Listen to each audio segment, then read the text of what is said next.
विमान में बिठाकर अनंत कोटि ब्रह्मांड दिखाते हैं। देख तेरे जैसे ब्रह्मा विष्णु शंकर अनेक है, अनेक ब्रह्मा है देवी भागवत पुराण में। तो महादेवी है ना, महादेवी माना महाशक्ति, महाशक्ति जो महा गैलेक्सी को मतलब गैलेक्सी को चलाती है, केवल एक ब्रह्मांड को नहीं, ब्रह्मांड को चलाने वाली शक्ति है। आदि शिव आदि शक्ति, आदि शिव आदि शक्ति जो शिवपुरी में रहते हैं, तो वो ब्रह्मांड को चलाते हैं। मगर ओरिजिनली रिटे देखा जाए तो निराकार जो पर ब्रह्म, निर्गुण ब्रह्म कहते हैं, निर्गुण निराकार ब्रह्म, ब्रह्म एक ब्रह्मांड का क्रिएटर होता है, निराकार। और महाब्रह्म, महाब्रह्म माना महाब्रह्मांड का क्रिएटर, अनंत कोटि ब्रह्मांडों का क्रिएटर है। तो अनंत कोटि ब्रह्मांड जैसे हमारे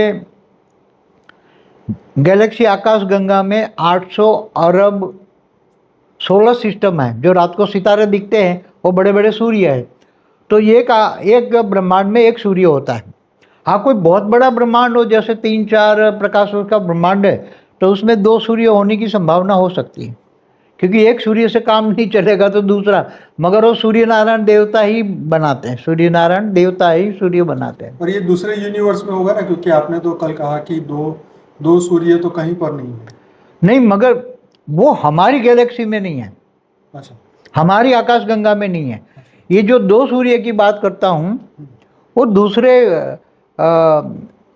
सुपर क्लस्टर ऑफ जो गैलेक्सी है, दूसरी गैलेक्सी, उसमें ऐसे हैं। अच्छा, दूसरी सुपर क्लस्टर ऑफ गैलेक्सी है, दूसरी गैलेक्सी हैं, उसमें बड़े बड़े ब्रह्मांड है। कहीं हमारी गैलेक्सी से बड़ी बड़ी गैलेक्सियाँ भी हैं, तो उसमें 5 कला के ब्रह्मांड, 6 कला के ब्रह्मांड भी है। तो उसके अंदर एक से ज़्यादा 2-2 सूर्य हो सकता है। हमारी गैलेक्सी में नहीं है, क्योंकि इतने बड़े, हमारी गैलेक्सी में इतने बड़े ब्रह्मांड नहीं है।